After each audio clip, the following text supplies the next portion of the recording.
If you were here last week, you know I didn't build it up very much, that today was a special lesson.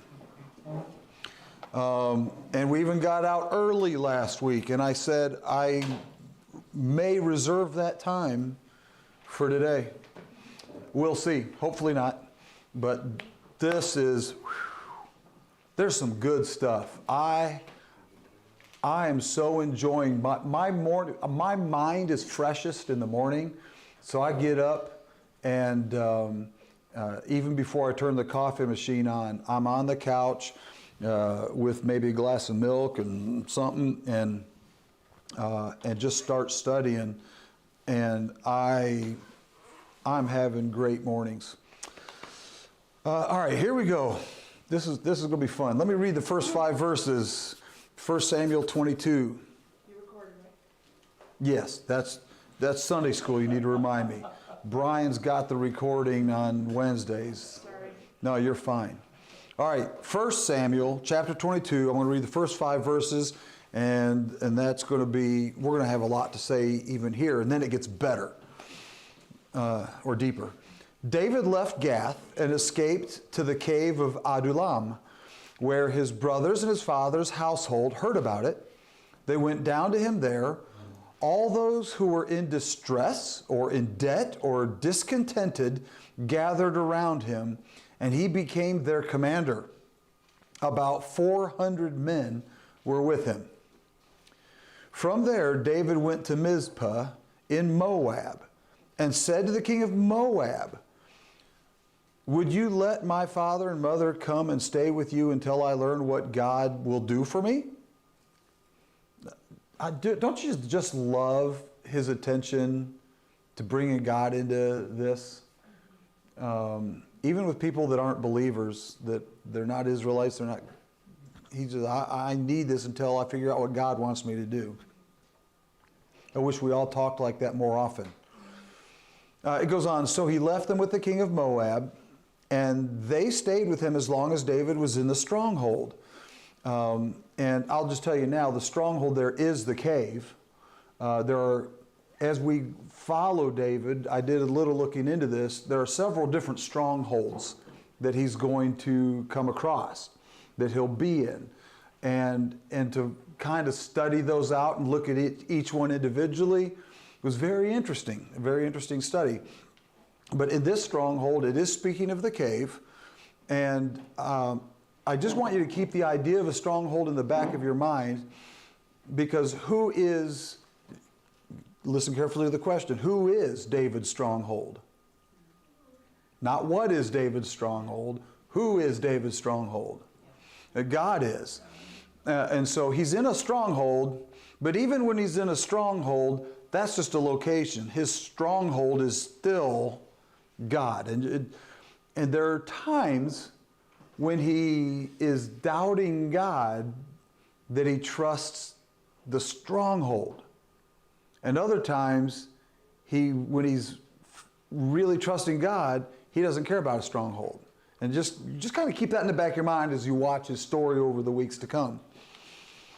Verse 5. But the prophet Gad said to David, "Do not stay in the stronghold. Go into the land of Judah." So David left and went to the forest of Hereth.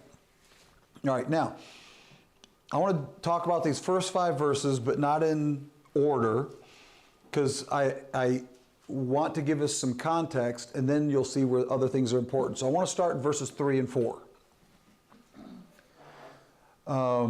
Why would David think it is safe to take his parents and family to Moab?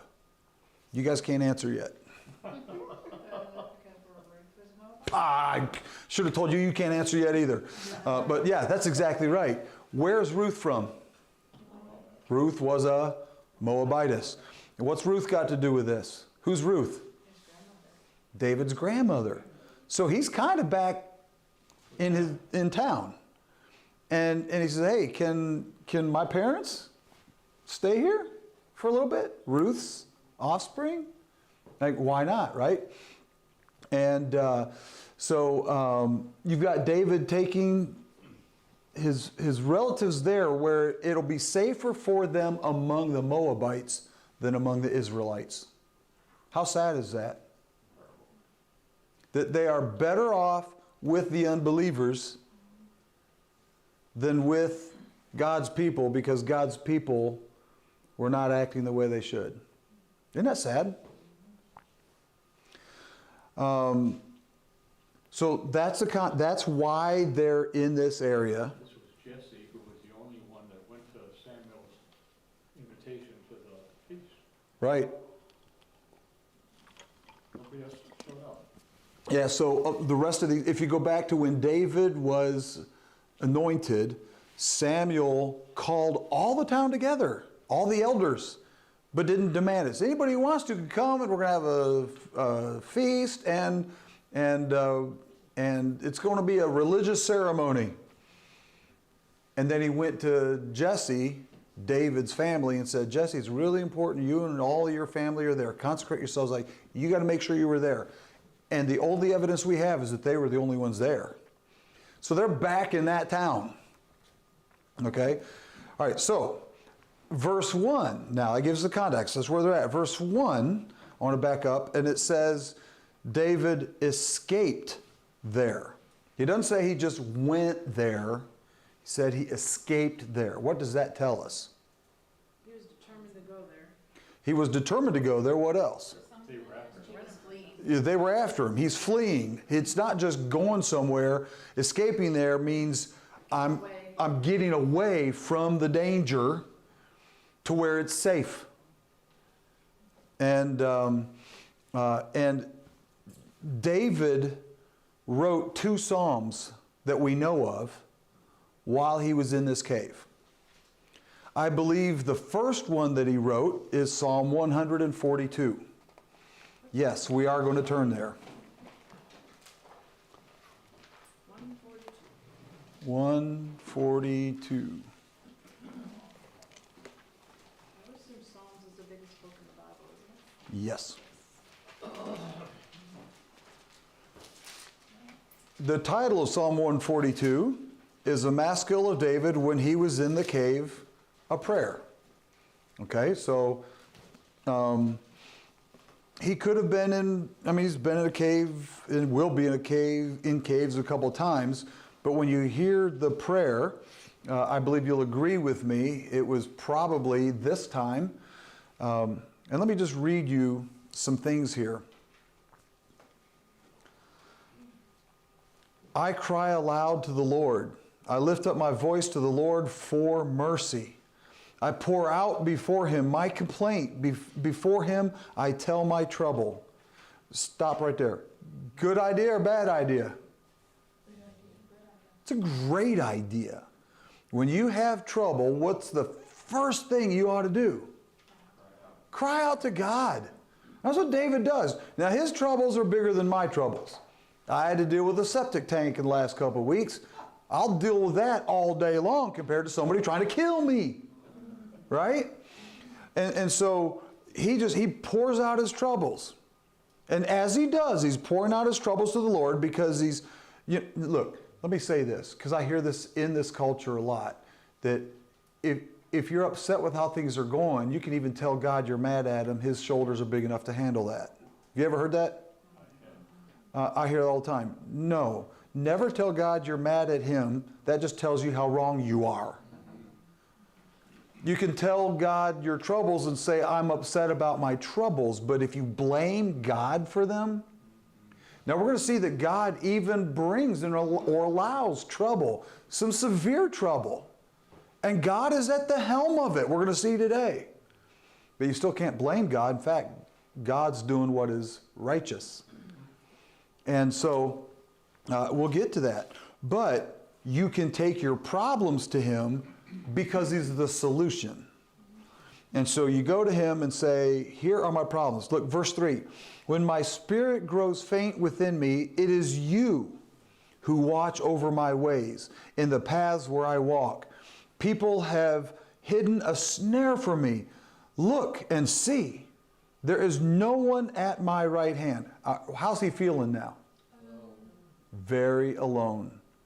No one is concerned for me. I have no refuge. No one cares for my life.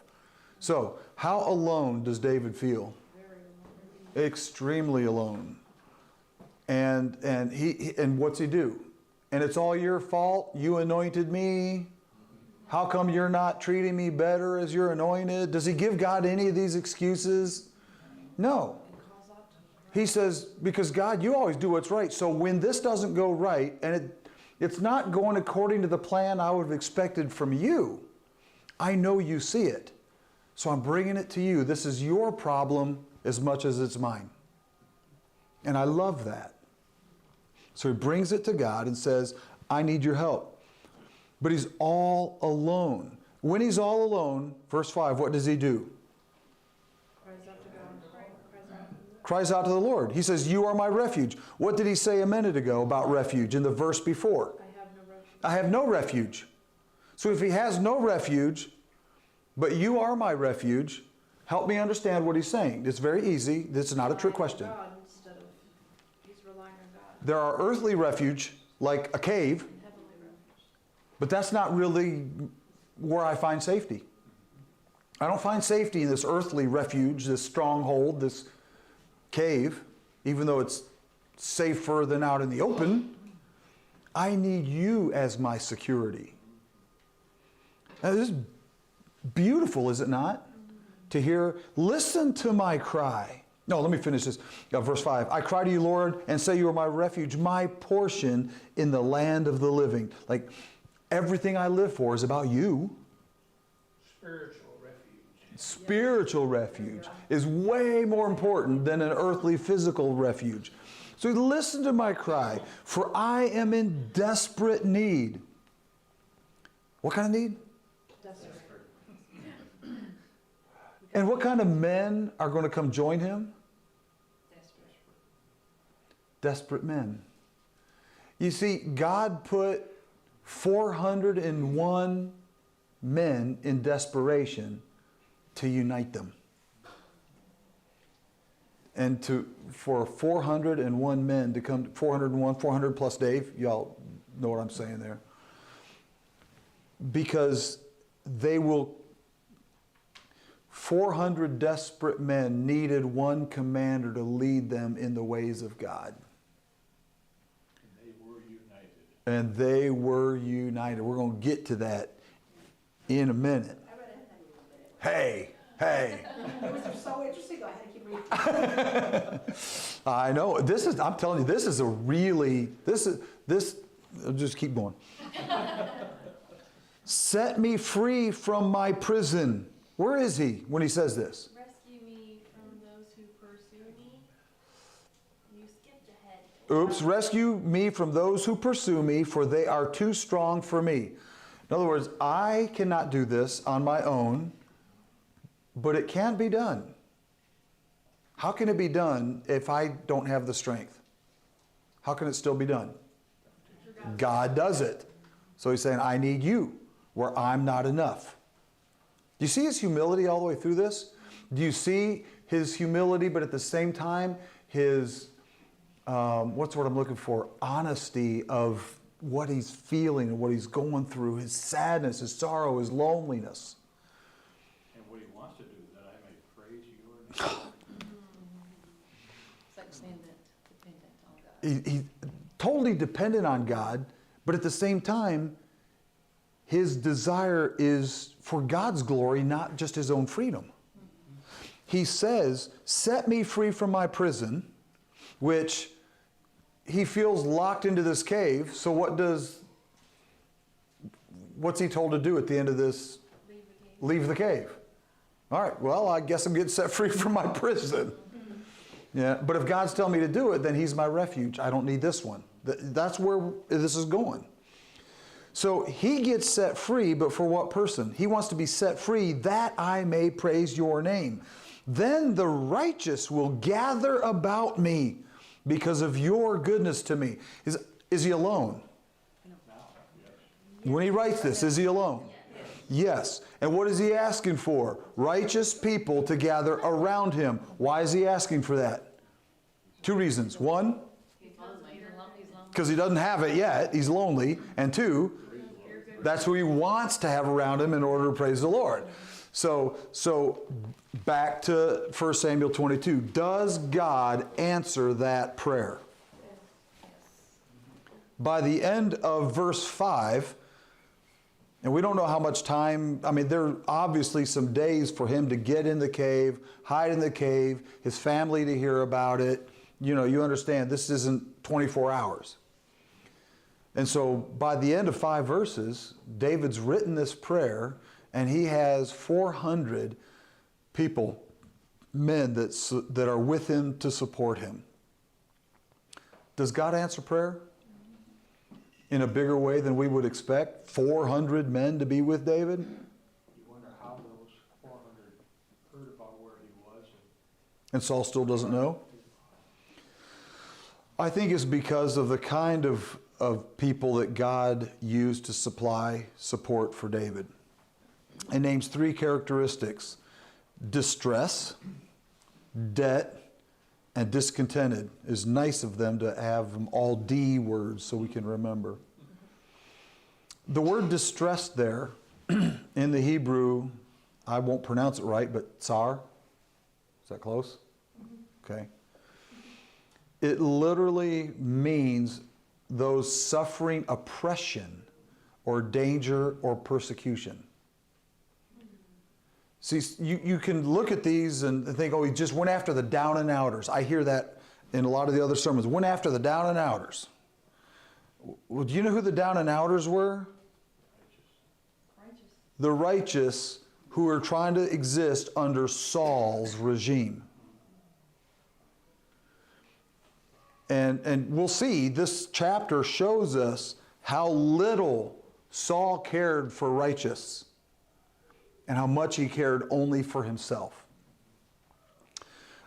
In debt, the word there, those financially burdened, but possibly because of either famine, this is in a broad sense famine, but often for this reason, for taxes. Burdened because of taxes. Is this starting to sound familiar? Robin Hood? I thought the same thing. Yes, Robin Hood, but let's stay in the Bible. I love it. What did God tell the nation of Israel would happen if they chose a king? That they would be in distress, that they would be in debt, and that they would be discontented, literally troubled. The word discontented here, it means completely dissatisfied, but no hope on the horizon. My translation says bitter in soul. Bitter in soul. There's another word that came up, it started with a P and I can't think of what it was now. But the idea is, it is your soul has no hope for seeing this change. And I think this is important to understand because David could have formed a rebel army in this. Do you think they were ready to fight back? Oh, yeah. But David said, and in his prayer, but I want righteous men, not just angry men.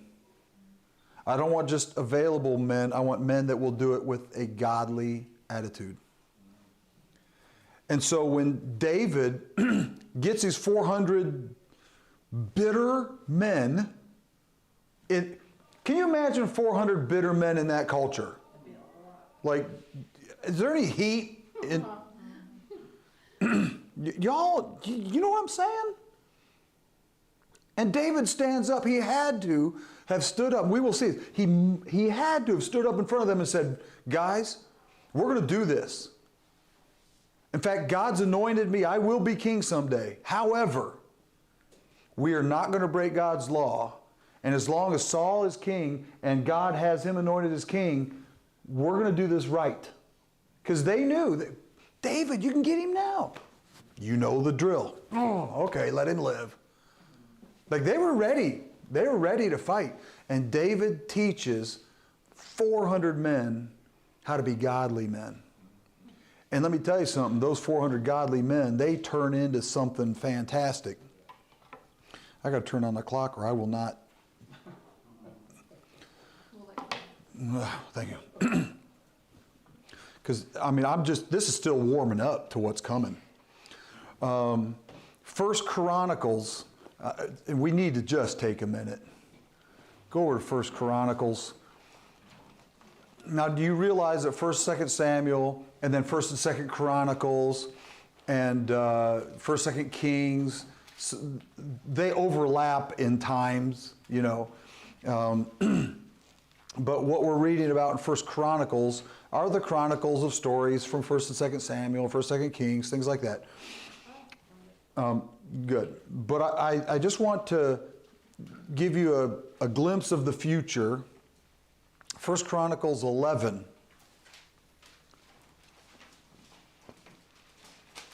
And down in verse 10. These were the chiefs of David's mighty warriors. They, together with all Israel, gave his kingship strong support to extend it over the whole land as the Lord had promised. This is the list of David's mighty warriors, often called his mighty men. And just to give you an example, it gives us one story in verse 15 where he just said, man, wouldn't it be great to get some water from remember that well in Bethlehem? Oh man, that's good stuff. 3 of them said, we're breaking through enemy lines, we're going in and we're getting a cup of water, we're bringing it back to David.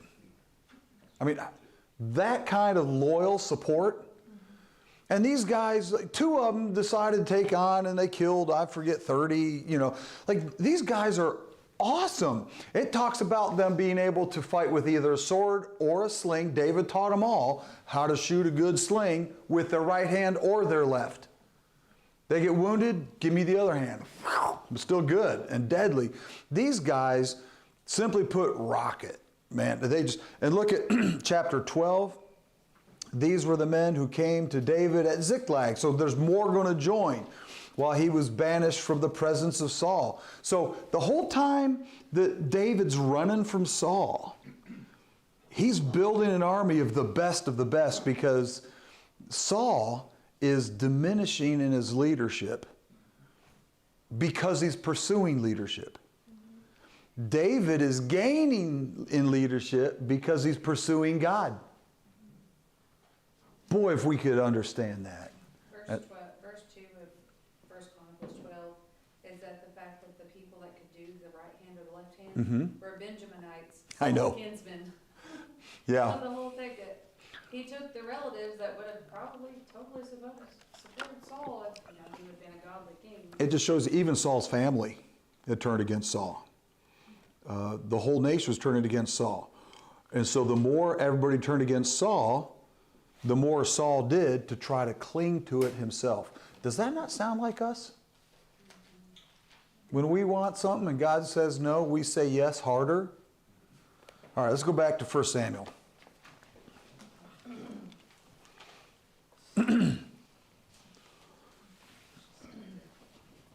So in verse 5, but the prophet Gad said to David, do not stay in the stronghold.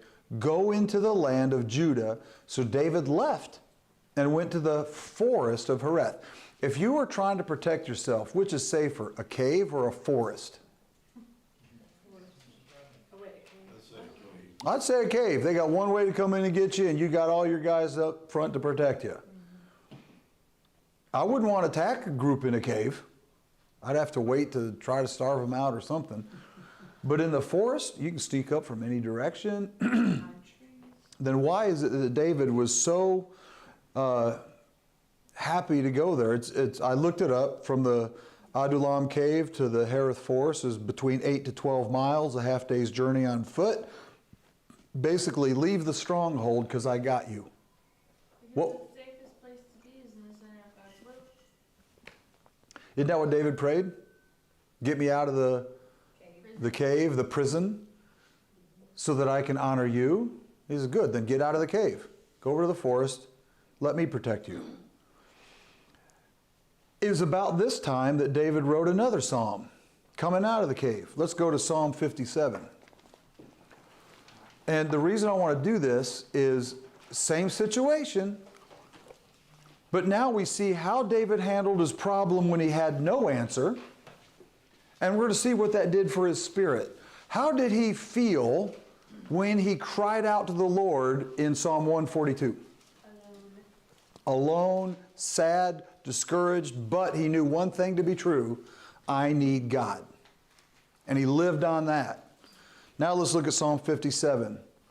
Have mercy. Did you notice how both of them dealt with mercy, though?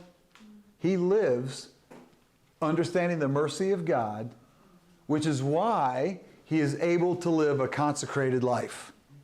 Let that sink in. All right. Have mercy on me, my God. Have mercy on me. For in you I take refuge. Did he say that when things were bad? Yes. That's what he said in 142. Things were bad, and he said, you are my refuge. So now, later, he's saying, I still agree. You're my refuge. Not the cave, but the forest I'm going to, right? I will take refuge in the shadow of your wings until the disaster has passed. I cry out to God Most High, to God who vindicates me. He sends from heaven and saves me. What did God send from heaven to save him here? Prophets? 400, well, the prophet that directed him. The prophet that directed him, that told him where to go. 400. The 400. See, he sees all the support that came as God supplying the support. And so if God gave him the 400, he needs to use the 400 to please God. And he's giving credit. So, David, has God done anything in your life this week? Yeah, he gave me 400 people. All right, good. I tried at Grace Fellowship asking what God did this week, and nobody had anything to say. I'm rebuking you. I hope you feel that. All right, some had something to say. I appreciate you.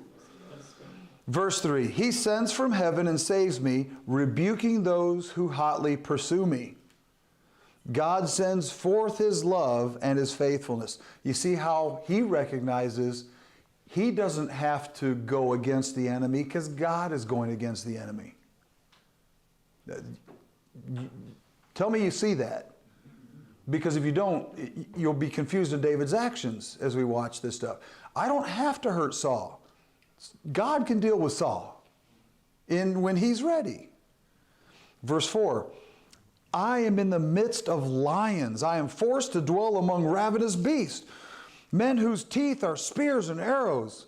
Now watch this, whose tongues are sharp swords. Ooh, what's he talking about there? I mean, I understand ravenous beasts, like they're just animals. Men whose teeth are spears, you know. But what's this? Whose tongues are sharp swords. Keep that in your mind. We're going to find out what he's referring to. A little hint, Doeg the rat. All right, we're going to see it. I mentioned it last week, Doeg, he's coming back. Verse 5, be exalted, O God, above the heavens. Let your glory be over all the earth. They spread a net for my feet. I was bowed down in distress. They dug a pit in my path, but they have fallen into it themselves.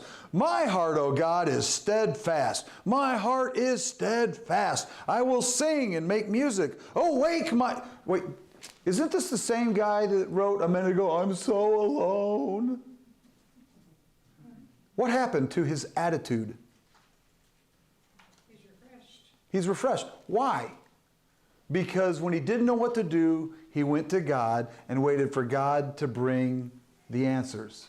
When God gave the answers, he didn't say, well, it's about time, I'm entitled to them. He said, oh, thank you for your mercy, your mercy, your mercy. And it led to a worship service of heartfelt, enthusiastic, steadfast, ready for the next battle kind of life. All because he did what? It continues to praise in that verse. All right, let's go back to 1 Samuel 22. Now, if I stopped right now, it'd been a pretty encouraging lesson, right? We could go home and feel good. Well, I'm going to try to, I don't want to, but it's going to happen. I'm about to ruin that for you. Watching a movie and they're zoomed in on this scene, all of a sudden it goes, and it's come over to what's happening over here now. We're leaving David, and we're going to go take a look at the life of Saul. It's going to be a little uglier. Verse 6.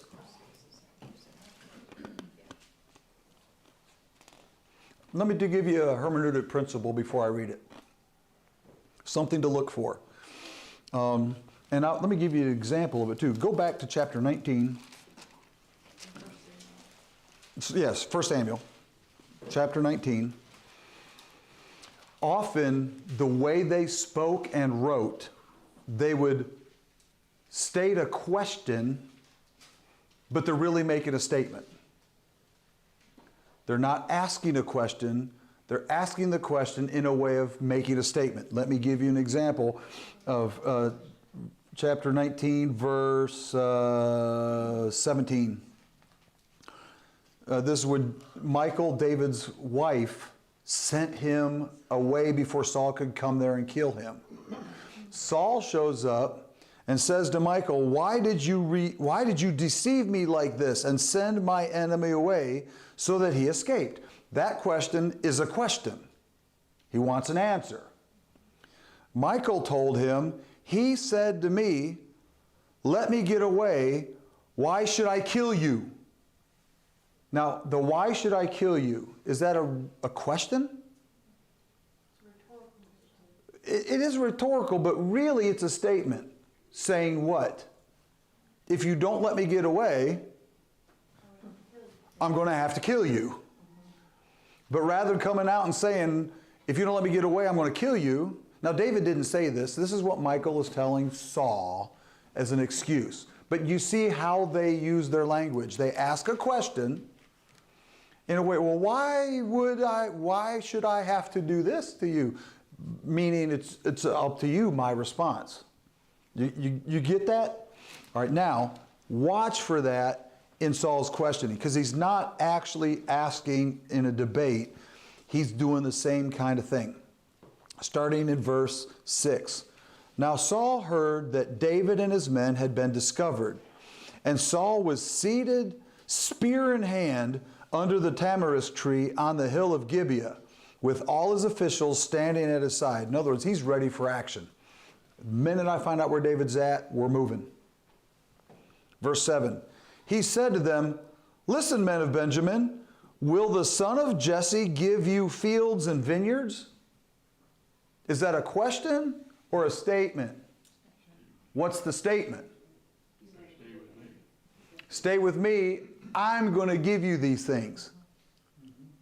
You see, that was never been in the conversation any more than David killing his wife was in the conversation. Saul is saying, well, will he give you this? Will he buy you that? Will he lift you up to here? Well, you see what I'm saying? And so that's what's happening. So understand it. As he said to his officials, listen, men of Benjamin, will the son of Jesse give you all the fields and vineyards? Will he make all of you commanders of thousands and commanders of hundreds? What's he offering? What's Saul offering? Position, authority. Position and authority, land, money. The land is not his to give.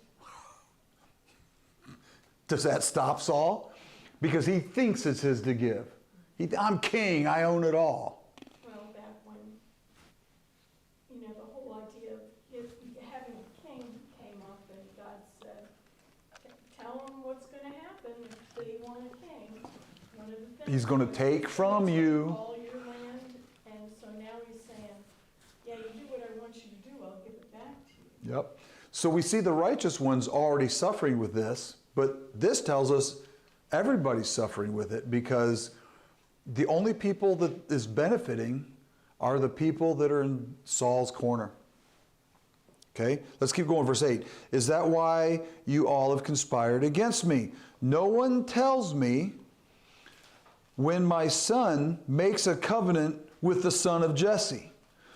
None is concerned about me or tells me that my son has incited my servant to lie in wait for me as he does today. Lie, lie, lie. None of that happened except the covenant between Jonathan and David. Outside of that covenant, is there anybody lying in wait for Saul? No. In fact, as we looked at last week, Ahimelech, the priest, said, David said he was on you. We're going to see it in a minute too. David said he was on a mission for you, and I'm supporting David to support you, Saul. We're going to see that here in a minute. They're afraid. All right, but here's the point of this passage.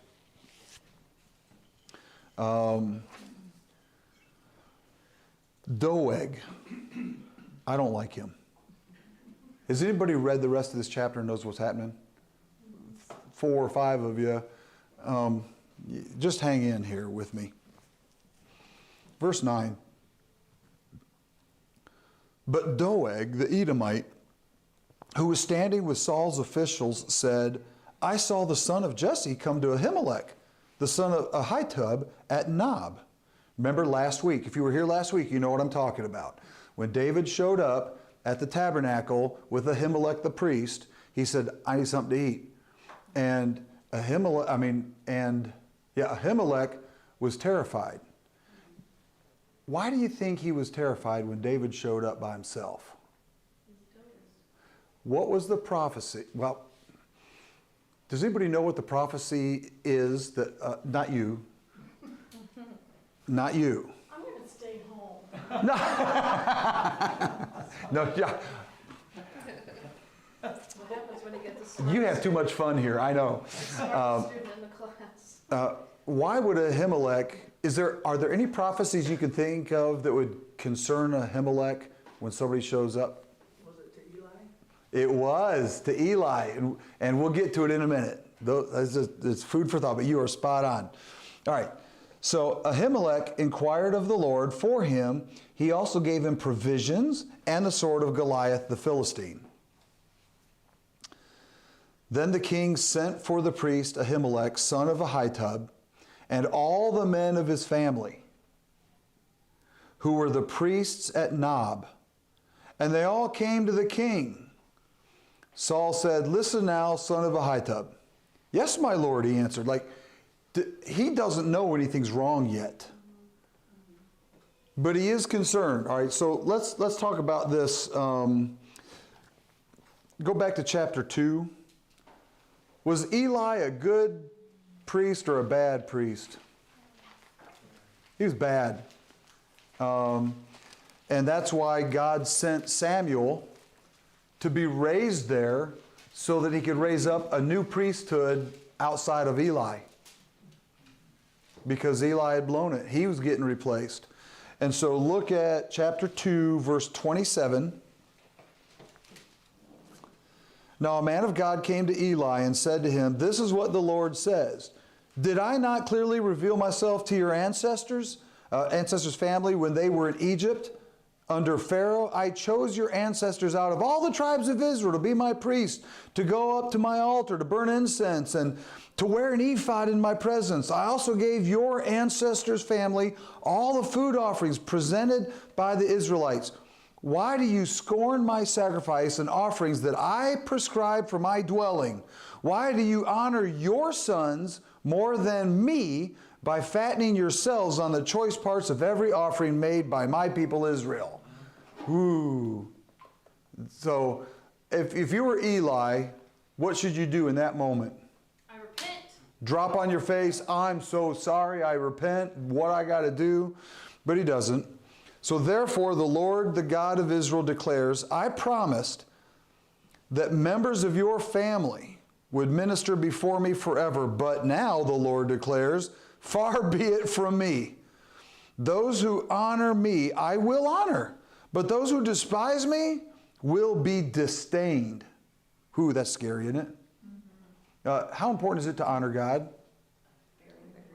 Just read this over again a few times. The time is coming when I will cut short your strength and the strength of your priestly house, so that no one in it will reach old age. Do you remember when we studied this a couple weeks, several weeks, months ago, or whatever it's been? And you will see distress in my dwelling. Do you think Ahimelech had heard of this prophecy? Do you think he watched his grandparents die young? You know what I'm saying? He knows about this. Although good will be done in Israel, no one in your family line will ever reach old age.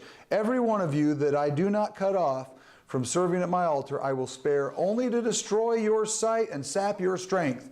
And all your descendants will die in the prime of life. How's that for a prophecy? All right. So he's talking about Eli and his offspring. Ahimelech is the great-grandson of Eli. All right, so you see why he trembled. All right, now that we've got that figured out, let's go back to our story and see what happens. He is now called in front of the king, and he has done nothing wrong. Really, he's not done anything wrong in this situation at all that we know of. Verse 13, Saul said to him, "Why have you conspired against me, you and the son of Jesse, giving him bread and a sword and inquiring of God for him?" Like, why on earth would you pray for him? How dare you? Like, y'all see how strange that is? Anyway, so that he rebelled against me and lies in wait for me as he does today. Not true. Ahimelech answered the king, "Who of all your servants is as loyal as David, the king's son-in-law? Like, he's your family. He's the captain of your bodyguard, highly respected in your household." He's saying, wait, I helped him because of his relationship to you. Now, why didn't Ahimelech know? Because David lied. And that's going to come up again and again. When you lie, you don't just put yourself at risk, you put others at risk. Had David told him the truth, maybe Ahimelech wouldn't have helped. And that's what David was afraid of. We talked about that last week. But maybe he would have, but then Ahimelech would know, but I stood on what was right.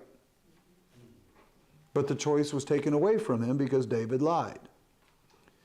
So now he stands there and says, wait a minute. His response, he thinks he's saying, Saul, I only helped David because of you. What is Saul hearing? David's amazing. David's amazing. David's good. I love David. Everybody loves David. And Saul, instead of saying, oh, you did that for me, is going, steam coming out of the ears.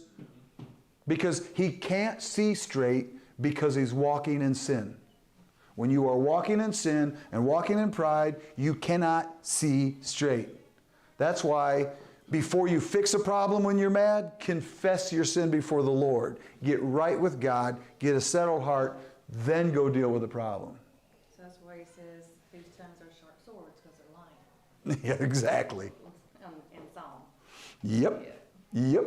That's where, and I'm glad you reminded me because I almost forgot to say something about it. I read in Psalm that David said that the tongue is a sharp sword. Doeg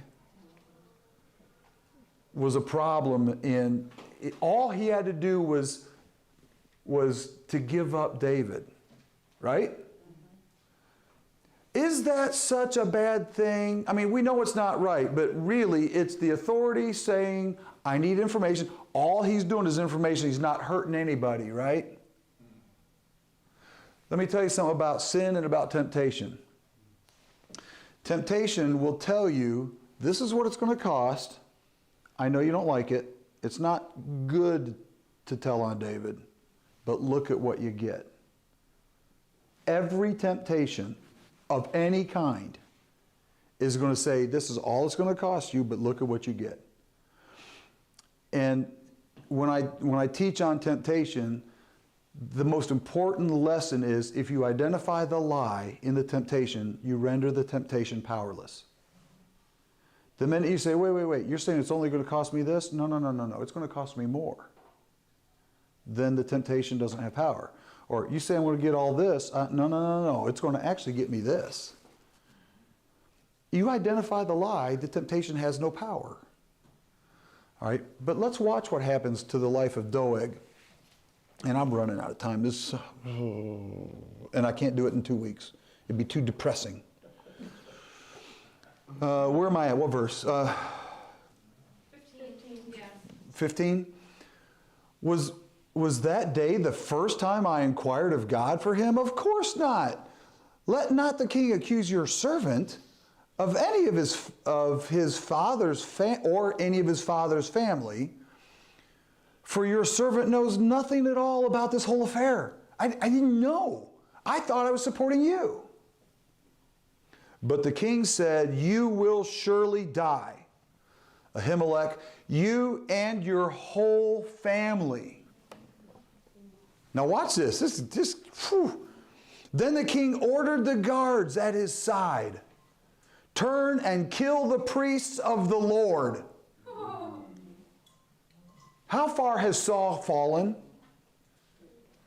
Of all the things that Saul does that's wicked, I think this is the worst thing yet, or at all.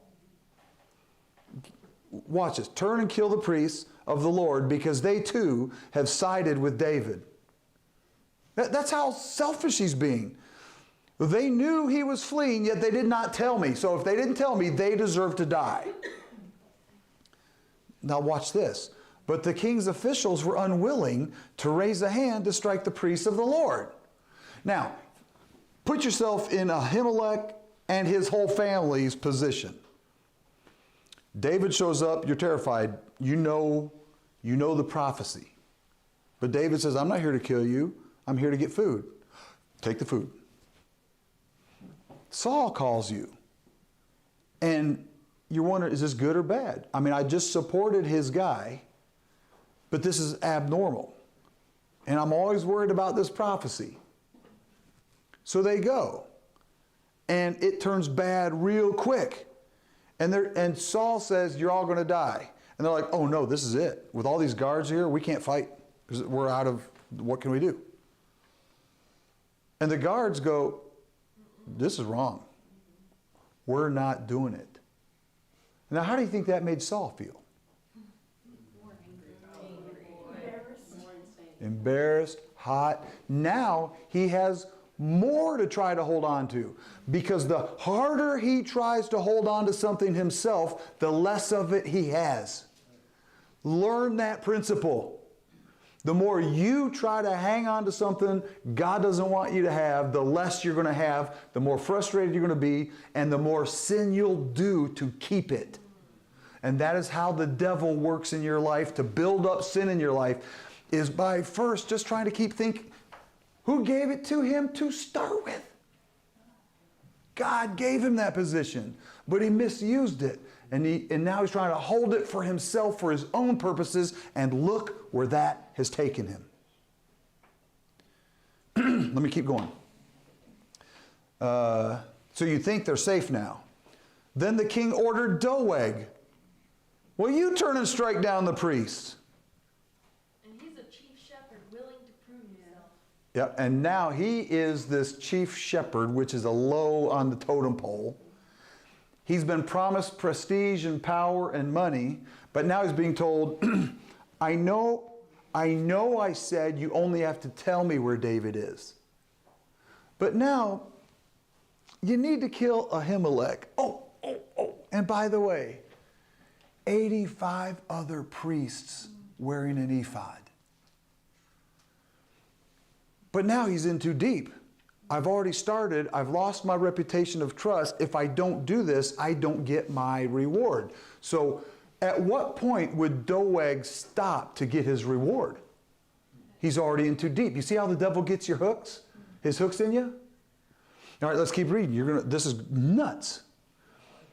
The king ordered Doeg, you turn and strike down the priests. So Doeg the Edomite turned and struck them down. That day he killed 85 men who wore the linen ephod.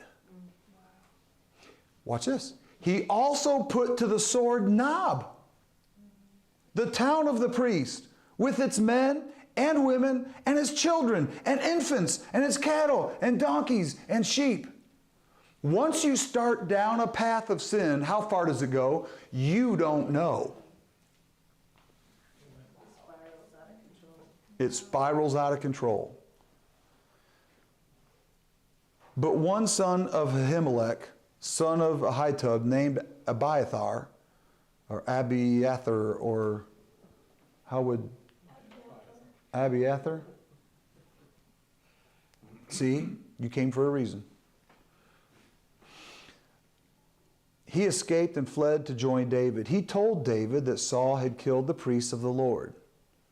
Then David said to Abiathar, that day, when Doeg the Edomite was there, I knew he would be sure to tell Saul, I am responsible for the death of your whole family. Wow, how humble is that? He doesn't blame Saul, doesn't blame Doeg. I mean, he does, but doesn't have to state it. Everybody knows. He says, I'm sorry. I put him in that position. He took responsibility, and that's the difference between, I mean, look, everybody's going to sin, but do you take responsibility for it? This is why David is a man after God's own heart, is when he recognizes, I did that, I caused that. When you stop and think about the causes of this tragic event, you do have David's lie, you have Doeg's greed, you have Saul's pride. What else do we have? God's prophecy. Think about that. The whole family died in their prime. What was the prophecy? They would all die. But one of them escaped and went to help David. But he's young.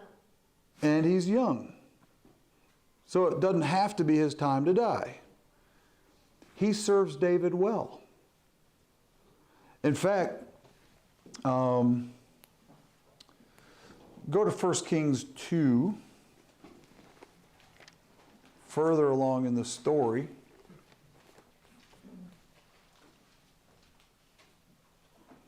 In verse 26.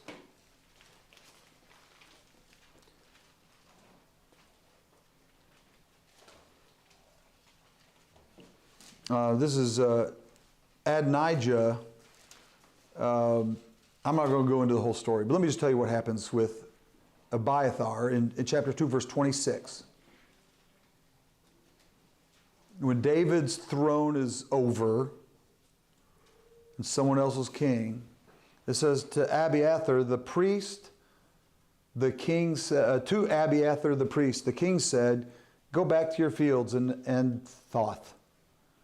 You deserve to die, but I will not put you to death now because you carried the ark of the sovereign Lord before my father David and shared all my father's hardships. So Solomon removed Abiathar from the priesthood of the Lord, fulfilling the word of the Lord he had spoken at Shiloh about the house of Eli. He wiped out that house back in chapter 22, 1 Samuel. But there was one of them that served well and obeyed. And so what God did was, I'm going to let that one live a little bit longer. I'm going to let him serve. But because of what I said to Eli, he was removed from the priesthood, but allowed to live. But that still fulfilled the prophecy. But that fulfills the prophecy. And so you see God's hand in, his foreknowledge. He knew where the house of Eli was going to go. And so it's a horrible thing what Saul did. It's a more horrible thing what Doeg did. But there's a lot of unwritten things in here that God said justice has now been served. There were things about that family, what they were doing and what they were doing in the tabernacle, we don't have a clue about. But I can tell you this, God did what was right. They maybe even didn't know what they were doing. Like, whew. All right. Isn't chapter 22 an interesting story? And you know what? I think I was 7 minutes early last week. I'm 6 minutes over today, so my time has been redeemed. You said last week that you're going to make it up this week. I did too. I apologize, but not much. Any other comments, questions, discussion about this stuff? Learning anything from 1 Samuel?